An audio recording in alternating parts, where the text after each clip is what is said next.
Cuando ustedes quieran, estoy ahí Perfecto, a la orden. perfecto. Eh, doctora Marianela, cuando pueda, me avisa.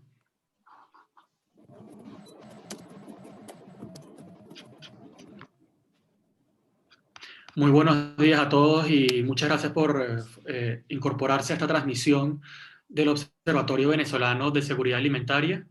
Y antes de empezar con esta nueva entrevista, quiero recordar que pueden seguirnos en redes sociales, en Instagram, en Facebook, en Twitter, en YouTube también.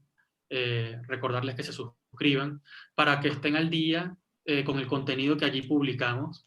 También pueden visitar nuestra página web de osan.org. Y el entrevistado que tenemos para el día de hoy es Carlos Fernández, quien es vicepresidente primero de Fede Cámaras, además de ser director en Conindustria, director en la Cámara Venezolana de la Industria de Alimentos, del Consejo Nacional de Promoción de Inversiones y presidente de Protinal Proagro. Bienvenido, Carlos, y muchas gracias por acompañarnos hoy. No, bueno, muchas gracias a ustedes por la invitación y por la oportunidad. Eh, pues bien, queríamos eh, empezar la entrevista con la visión suya, que es de la del gremio de empresarios y quería saber un poco cuál es el reto más apremiante dentro del sistema alimentario venezolano y de la industria alimentaria y de alimentación venezolana y de toda esa cadena de valor. El reto más importante que tiene la industria de alimentos en Venezuela es tratar de recuperar el consumo de la población. Yo creo que el principal problema que tiene la industria de alimentos, vista la cadena de valor íntegra, incluyendo el consumidor como su eslabón final, es que lamentablemente el consumidor venezolano no tiene la capacidad de comprar o de adquirir ni siquiera el mínimo de los alimentos necesarios que requiere, pues digamos, los estándares internacionales de lo que sería una ingesta adecuada y balanceada de alimentos, y especialmente en el caso de las proteínas, donde está su mayor déficit. Para no ahondar mucho en este tema y por qué consideramos que es primordial, yo creo que hay algunos elementos que yo recomiendo que revisen. En primer lugar, la encuesta de las universidades de Caracas, se me confunde el nombre ahorita, la encuesta de la Universidad de Caracas, donde se está básicamente realizada por la Universidad Católica, donde se establece pues que el déficit alimentario en los hogares no solamente está en el número de calorías que se consumen, sino inclusive en la periodicidad, la cantidad de veces que los hogares comen. Hay un porcentaje importante de hogares que comen solamente dos veces al día, hay otros tantos que comen una sola vez al día, y también hay unos índices nutricionales en la infancia que realmente son preocupantes por las secuelas que puede tener en los niños en esa etapa formativa, en escuelas cognitivas, físicas, etcétera, el déficit calórico. Y el otro elemento que yo creo que es muy importante medir, porque todo al final está relacionado, enorme la caída abrupta de la productividad en Venezuela, mencionada esta desde el punto de vista del ingreso del PIB per cápita. Cuando nosotros llegamos a tener un PIB per cápita superior a $10,000 y hoy en día tenemos un PIB per cápita inferior a $2,000, eso te está indicando, por supuesto, el tema de la productividad de la población venezolana, y la productividad no es otra cosa que la generación de riqueza. Y por supuesto que esa caída abrupta en la generación de riqueza lamentablemente se está reflejando de manera muy severa en el tema alimentario, como lo refleja la encuesta en COVID. Ya recuerdo el nombre, es la encuesta de COVID que le realiza la Universidad Católica y yo creo que ese es el gran reto, no solamente de la industria de alimentos en Venezuela, creo que el gran reto de la economía, del modelo económico venezolano, es recuperar la capacidad adquisitiva y de consumo de alimentos y de otros rubros de la población venezolana. Claro, y el gran reto, o sea, como bien tú dijiste, que el reto estaba en el consumo, ayudar al consumo para que, entonces, ¿qué pasa? ¿Ves tú en la industria esa falta de, digamos, esos ingresos operativos para que luego esa industria sea autosostenible en el tiempo? Porque, claro, el reto más apremiante es que, bueno, sí, efectivamente la familia venezolana no puede llegar a acceder a esas calorías, a esos alimentos y vemos cómo eso afecta a la salud. Sin embargo, me gustaría también enfocarme un poco cómo está la industria alimentaria y de cómo ha afectado ese, digamos, cómo esa falta de poder adquirir esos alimentos va ido permeando hacia toda esa cadena de valor. Ok. Sí, muy bien, muy buena tu pregunta. En la primera respuesta yo quise enfocarme en lo que yo considero es el principal factor, pero por supuesto Claro, que toda la industria, en toda su cadena está severamente afectada. Pero lo que traté de manifestar es que creo que el principal problema está en la demanda. O sea, el problema de alimenticio en Venezuela es más un problema de demanda que un problema de oferta. Que no quiere decir que la oferta sea la misma de antes, o sea, que todo okay. sea miel sobre hojuelas, ni muchísimo menos. La industria de alimentos pasa por, digamos, por severas dificultades que yo voy a tratar, digamos, de explotar. Primero, hay una salida de muchos jugadores en el tema. En casi todos los subsectores alimenticios hay muchos, digamos, actores que de alguna manera u otra han desaparecido, han tenido que cerrar sus instalaciones, entre otras cosas porque la actividad, digamos, el desescalamiento de la actividad o la reducción, el tamaño de las operaciones de las empresas, en muchos casos hizo pues, que las operaciones no fueran rentables.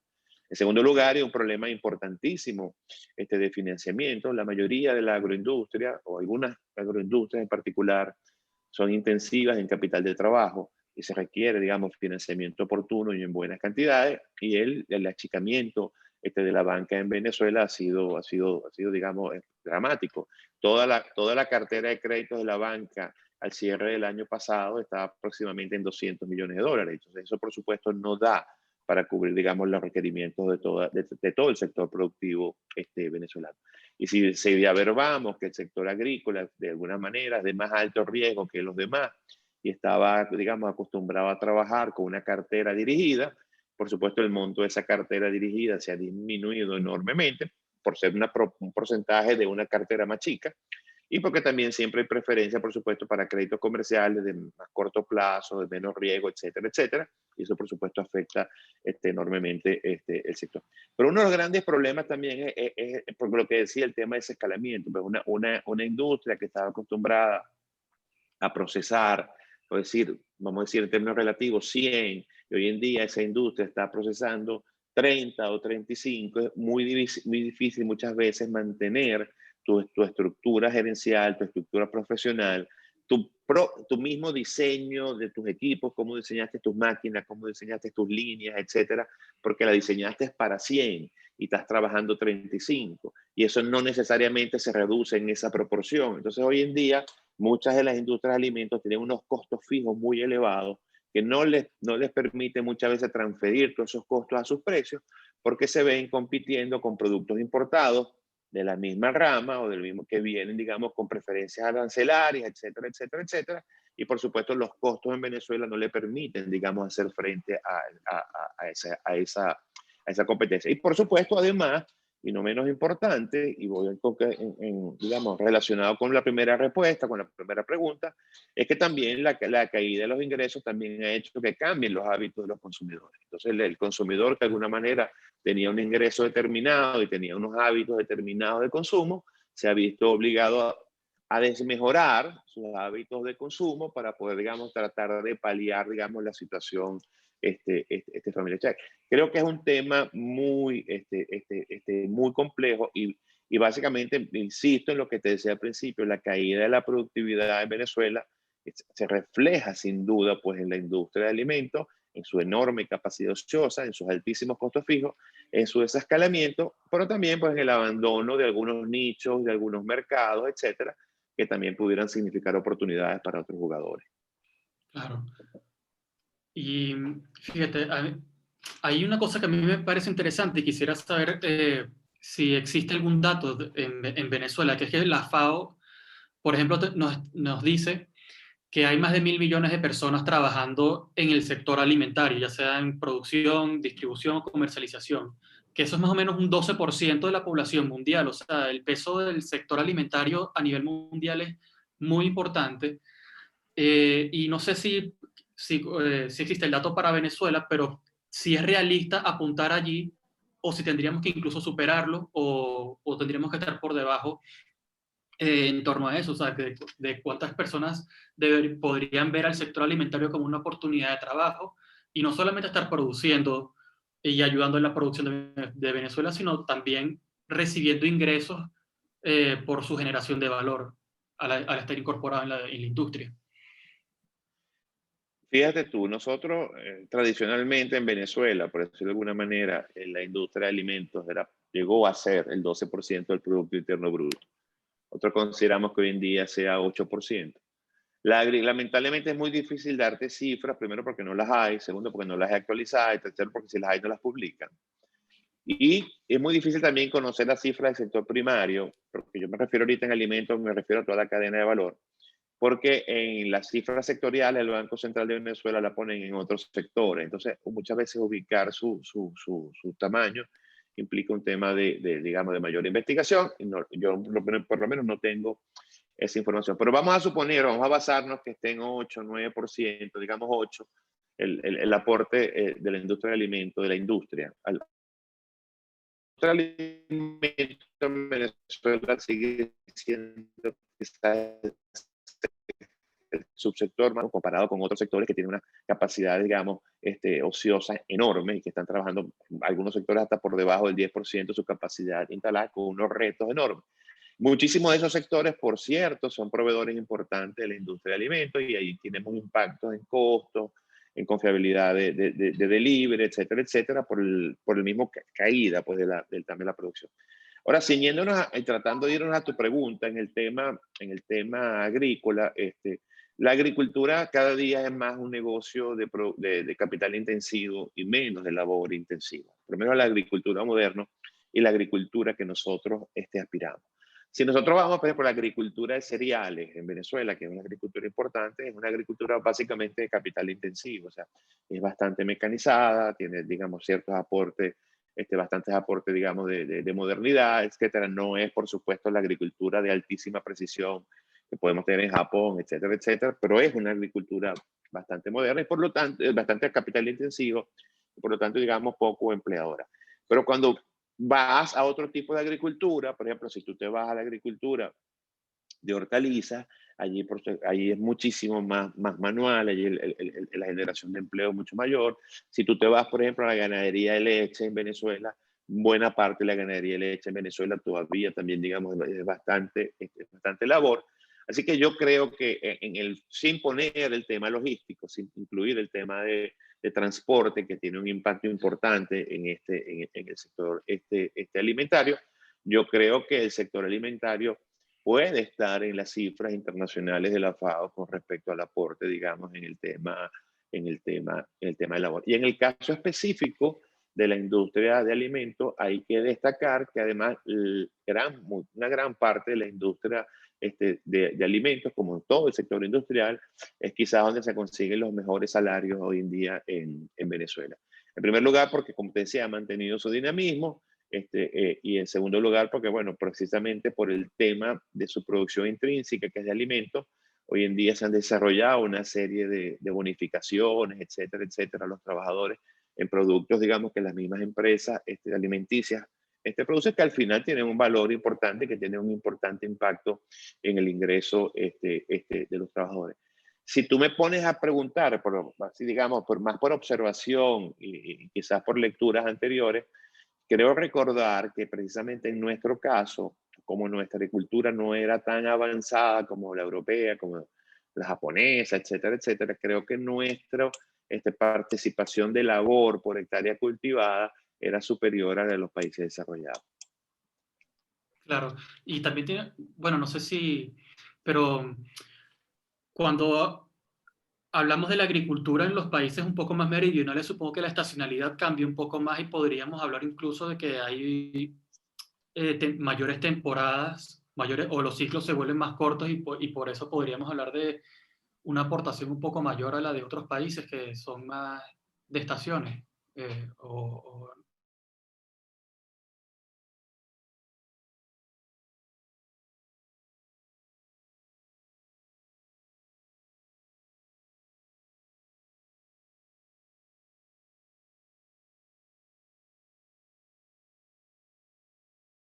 y Argentina, quizás también en algunos casos en Colombia, también son extensiones mucho más grandes. Entonces, allí, por supuesto, digamos, por decirlo de alguna manera, el costo fijo se diluye en más extensión. Y como bien muchísimas de esas extensiones están full incorporadas pues, a la producción, entonces nosotros vemos allí porque probablemente nuestra intensidad de labor sea superior a la de esos países.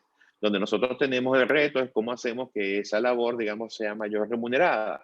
Pero ese es un tema, al final volvemos a lo mismo, un tema de productividad. No es lo mismo la productividad que están alcanzando en algunas regiones de Brasil, donde son extensiones mínimas de 5.000 hectáreas, con una productividad en Venezuela, donde muchas veces nos vemos forzados a extensiones de 500 hectáreas, y donde además existe una visión oficial donde nos quieren llevar a la agricultura de conuco. Entonces, por supuesto, eso va a ir en detrimento pues, de la producción, porque la mecanización del agro, la incorporación de agricultura, la agricultura de precisión, etcétera, necesita inversiones demasiado cuantiosas que, por supuesto, requieren de masa crítica, que muchas veces en el caso de la agricultura la masa crítica te la da, por supuesto, la tecnología que estés incorporando, el nivel y la calidad de las semillas que estés utilizando, pero también la extensión en la que estés aplicando. Tú ves en muchos de esos países como la agricultura dura a veces hasta 24 horas al día, porque hay suficiente necesidad para hacerlo, cuando en otros tú ves que la agricultura básicamente sigue en los periodos, solamente cuando hay sol, inclusive en algunos casos hasta las jornadas limitadas. Y otro factor que yo creo que es muy importante, que tenemos que involucrar, no sé si tiene que ver con esta pregunta o no, pero creo que se me ha pasado y creo que es fundamental, y que está teniendo unas interrupciones importantísimas en el tema de la producción y unos impactos bastante significativos, es el tema del combustible. La falta de combustible para las operaciones agrícolas está teniendo impactos importantes en estos momentos, casualmente, que ya se viene, digamos, la etapa de preparación, por lo menos de la cosecha de cereal más importante. Y ahí, bueno, inclusive ayer, aquí en Venezuela hubo varios lugares donde los transportistas relacionados al agro, inclusive hicieron manifestaciones, porque, bueno, no, tienen ya varios días paralizados por la falta de diésel. Claro.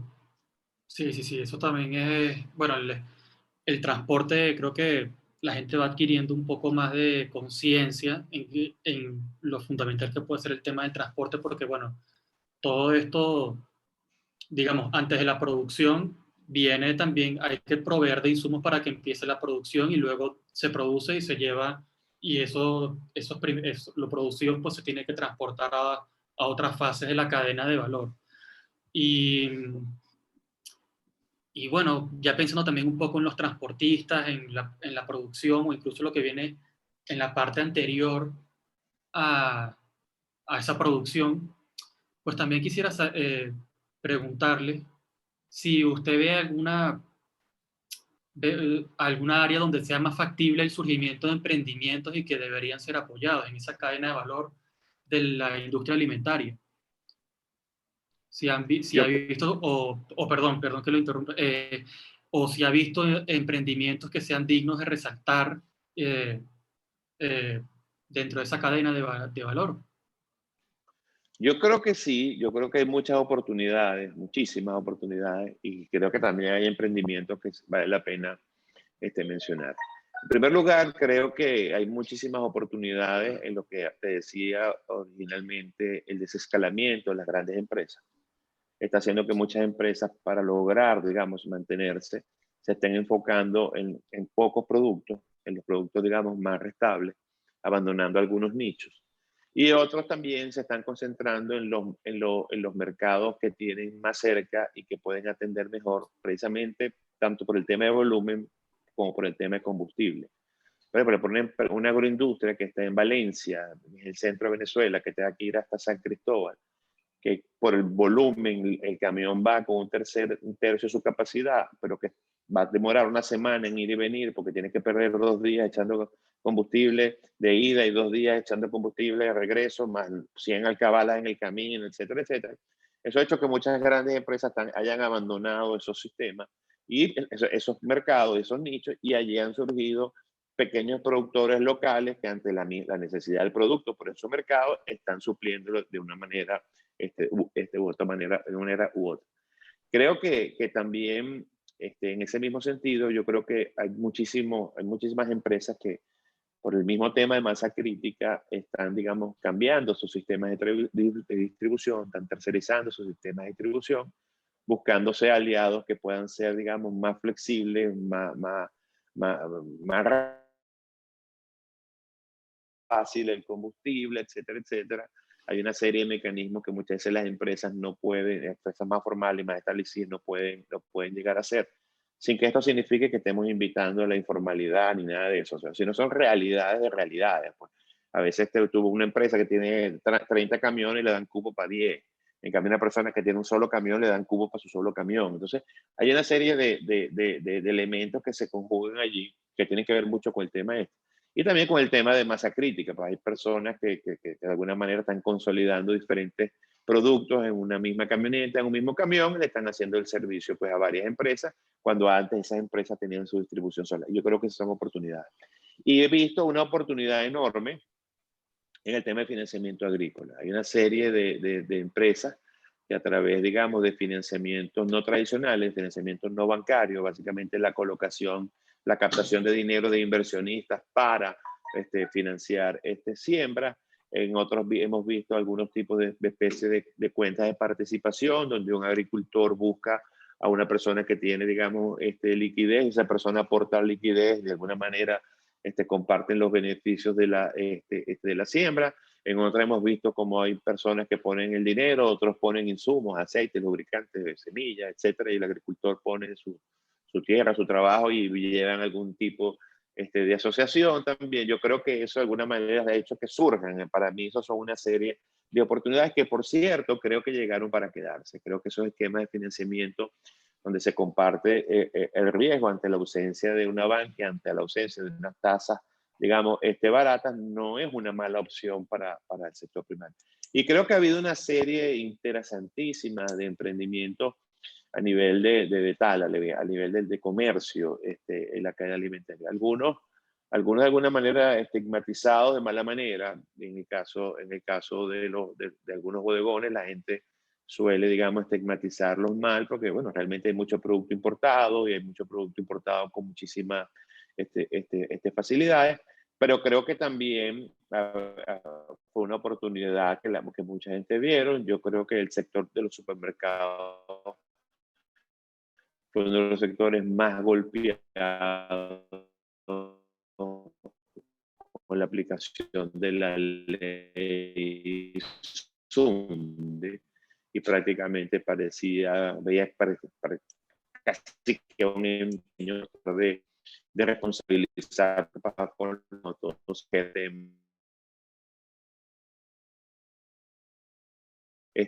su sistema. Y yo creo que, bueno, por supuesto, ante ese deterioro surgieron muchísimas oportunidades y fue distintos formatos que yo creo que son parte del emprendimiento. Como también creo que ha habido un emprendimiento muy interesante, quizás producto de la pandemia, pero que creo que también llegaron para quedarse en todo lo que es el tema de ventas con venta a domicilio, o lo que sea, o delivery, como valga el anglicismo. Pues yo creo que hay una serie de emprendimientos en el sentido que son, obviamente nacieron con la pandemia, pero yo creo que se van a quedar porque son, digamos, prácticas modernas de los consumidores. Pues eso existe en todas partes del mundo, y Venezuela siempre ha sido un país que ha abrazado las prácticas de la modernidad, pues siempre ha sido abierto a las corrientes no solamente de pensamiento, sino a las prácticas comerciales y las formas de vida, digamos, propias de la modernidad. Y así como esa, creo que hay hemos visto muchísimas oportunidades que han surgido y que muchos emprendedores las están tomando, y pudiéramos ver otras, pero no quisiera extenderme más, a menos que sea necesario, pues poniendo ejemplos de cosas que hemos visto. Claro, no, me parece que está bien. Y fíjate que me parece bastante interesante lo que comentabas de, bueno, sí, una de las posibles razones por las que surjan esos productores locales, digamos, porque debido a la falta de combustibles, pues no se atienden determinadas zonas del país desde, digamos, un centro de distribución, porque también, o sea, es un camino que digamos que en Venezuela llegamos a ese destino, pero que ya en otros países, digamos, el comprar de productores locales se practica mucho digamos, por querer, digamos, eh, premiar o consumir de la agricultura local, de la agricultura sostenible en ese punto, desde ese punto de vista. Y claro, obligados o no, digamos que podría ser también una práctica que llegue para quedarse, eso de ir a la compra de productores locales, ¿no? Correcto. Sí, yo creo que eso es una práctica muy buena, muy bonita. Yo creo que hay muchísimos países donde hay campañas, inclusive para comprar de productos locales, no solamente agrícolas, ojo, también industriales, artesanales, etcétera. El impacto que tiene en una pequeña comunidad y que tú le compres local es muchísimo mayor que esa misma un gran centro industrial. O sea, comprar una cosa en Capacho, que hecha en Capacho, producida en Capacho, digamos, por $100, tiene mucho más impacto sobre Capacho de comprar la misma $100 en Valencia. Pues el impacto sobre esa pequeña comunidad es enorme y eso es un poco lo que se busca. Pero en este caso, además de eso que existe y que es muy plausible, es un tema también de realidades. Muchas veces ese emprendedor que está atendiendo el Táchira viene al centro a buscar el producto. Lo que pasa es que lo hacen en cuestiones de tiempo y de eficiencia mucho mayor que la gran industria las restricciones que tiene, digamos, el entramado gran industrial y todas las cosas internas, etcétera, etcétera. O sea, es donde yo digo que en estos tiempos de tantas dificultades, por supuesto, el ser pequeño, sobre todo el ser ágil, te da unas ventajas, en mi opinión, competitivas muy importantes y que mucha gente ha sabido aprovechar de manera exitosa. Claro.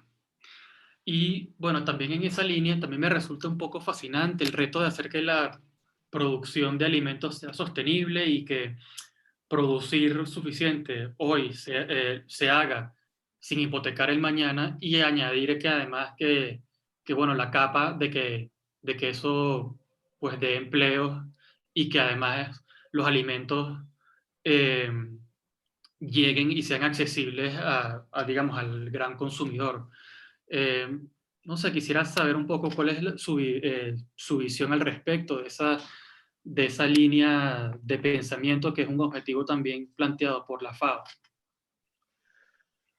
Yo creo que en Venezuela en general, cada día hay mayor, en el sector productivo venezolano en general, cada día hay mayor conciencia de los objetivos de desarrollo sustentable. Y yo creo que en el agro están muy claros cuáles son esos objetivos de desarrollo sustentable y yo creo que hay muchísima conciencia de lo que significa sustentabilidad.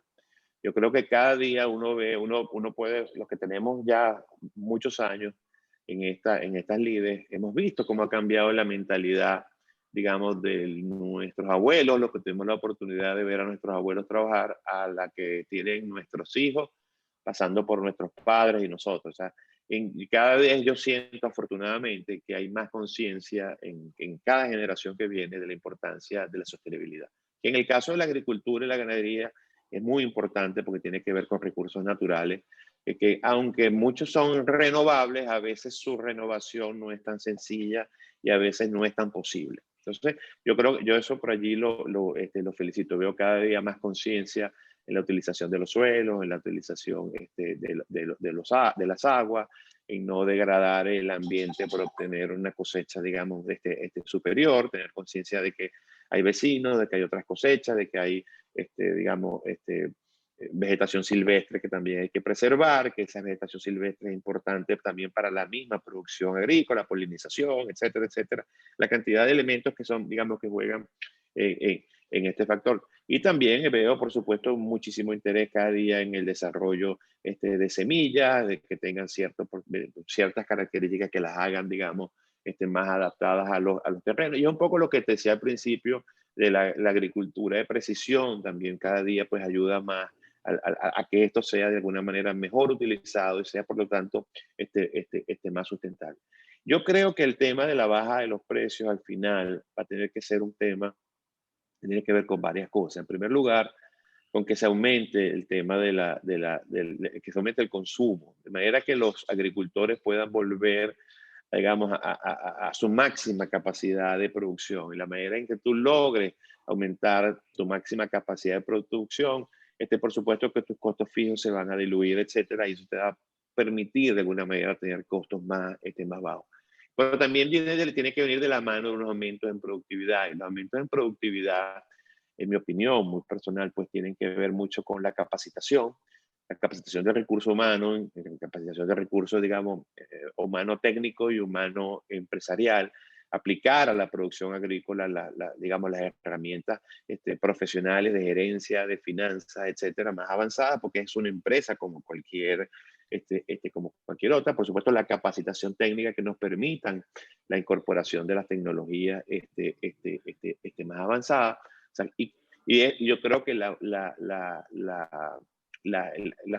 conjunción de ese aumento de productividad en los colaboradores y de eficiencia en los sistemas productivos son los que al final nos van a hacer, por supuesto, que tengamos la posibilidad de producir mejor y producir a menor costo.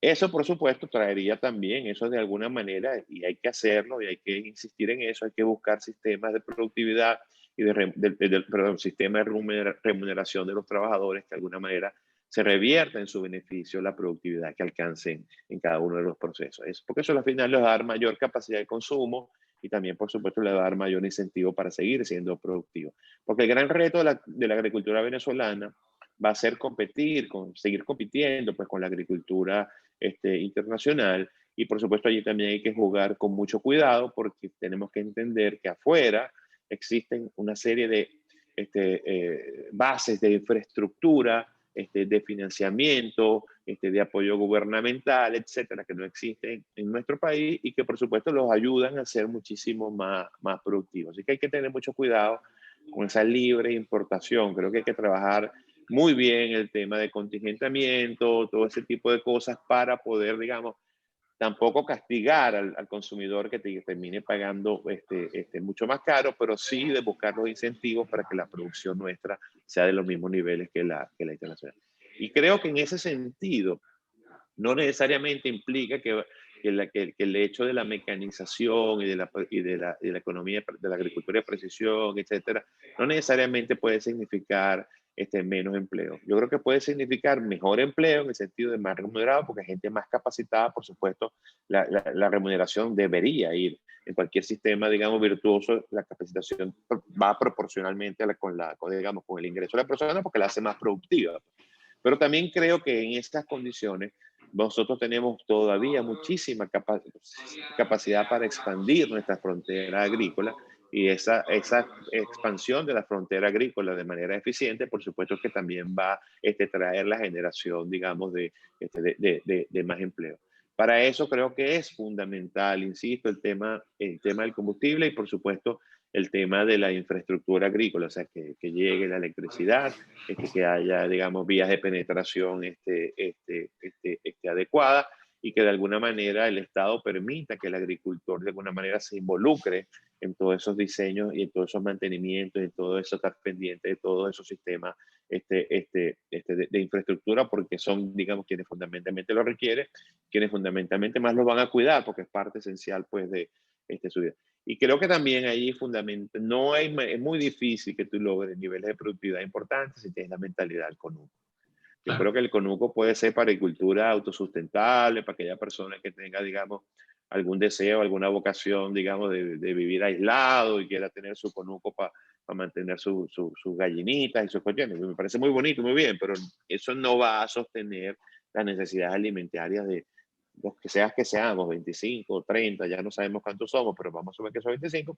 Por supuesto que nosotros necesitamos esquemas modernos de agricultura, y yo creo que la sustentabilidad está ya en el ADN de nuestros productores. Bueno, y fíjate que tocaste ahí varias cosas que fue tanto de sostenibilidad como temas de costos. Y el concepto o sea, yo creo, hay un concepto a todo esto que creo que podría involucrar ambas cosas, que es el tema de la economía circular. Pero claro, una economía circular, que las cosas se reaprovechen, no significa necesariamente que haya una disminución de costes, porque eso igual repercute en temas de transporte, de reconfiguración de lo que de ese producto final para que vuelva a ser reutilizado. Y quería saber un poco tu visión al respecto, si crees que en Venezuela, pues eso también podría contribuir tanto para sostenibilidad como para una disminución de los costos al consumidor. Yo creo que sí, yo creo que inclusive el tema de la caída tan bruta, tan dramática de la economía, del Producto Interno Bruto, las dificultades de financiamiento y el tema también de lo complicado de conseguir las divisas para importar algunas cosas que se traen de afuera. Yo creo que nosotros cada día, a veces hasta sin querer queriendo, por decirlo de alguna manera, estamos entrando en esquemas de economía circular, porque bueno, antes quizás era mucho más barato traer la materia prima o más fácil traer la materia prima y volver a hacer, digamos, por decir algo así, el empaque, por decirlo de alguna manera, y ahora que a lo mejor es mucho más fácil buscar el empaque viejo y recuperarlo y volverlo a utilizar. Entonces, para poner un ejemplo de economía, digamos, circular para tratar de hacerme entender. Y también nosotros vemos como cada día, por ejemplo, nosotros vemos como cada día en la agricultura cada vez se utilizan más abonos naturales, pues, porque quizás antes era más fácil y más barato traer un camión de urea o de triple 15 o de sea lo que sea que se utiliza para fertilizar. Y hoy en día vemos cómo se está utilizando más la bosta del ganado, la gallinaza, digamos, los excrementos de pollo y de gallinas, etcétera, para como abono. Inclusive en algunos lugares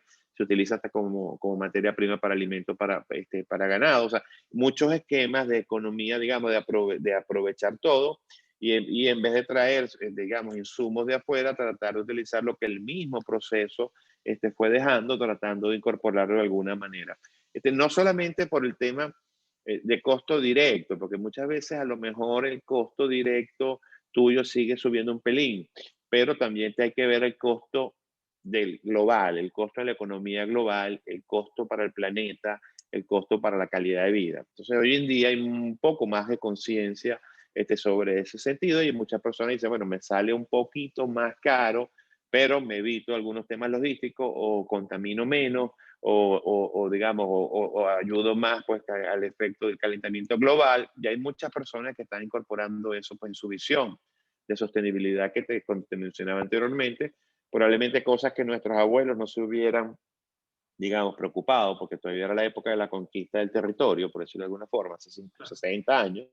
Hoy en día ya tú ves nuestros hijos y nuestra generación también como están mucho más conscientes de esos temas. Y yo creo que al final, en la medida que se profundicen los conocimientos, y por eso te hablaba un poco anteriormente, en la respuesta anterior, de la importancia de los conocimientos gerenciales, porque eso es parte de los conocimientos gerenciales. El saber que existen economías colaborativas, que existen economías circulares, etcétera, etcétera, economías naranjas, una serie de cosas hoy en día que están muy bien determinadas y muy bien estudiadas, pero que probablemente no son tan populares porque son, digamos, en cierta forma, formas recientes de expresarla. A lo mejor existen desde hace muchos años, pero hay una forma ahora más reciente de expresarla, de esquematizarla, de presentarla y de aprenderla.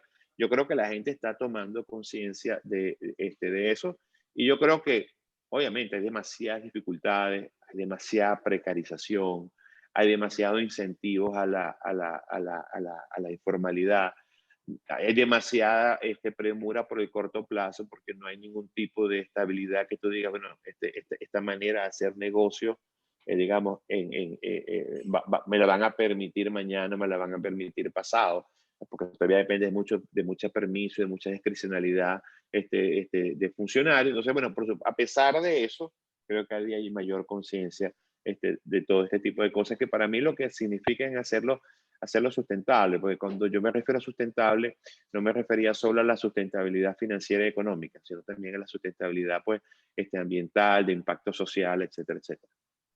Perfecto. Sí, y bueno, una última pregunta. Eh, Quisiera saber si tú tienes alguna idea de cómo sería posible convertir la producción agrícola en un punto de unión para un turismo gastronómico, una producción de alimentos a gran escala, y si se puede apoyar a los pequeños productores, pues también genial.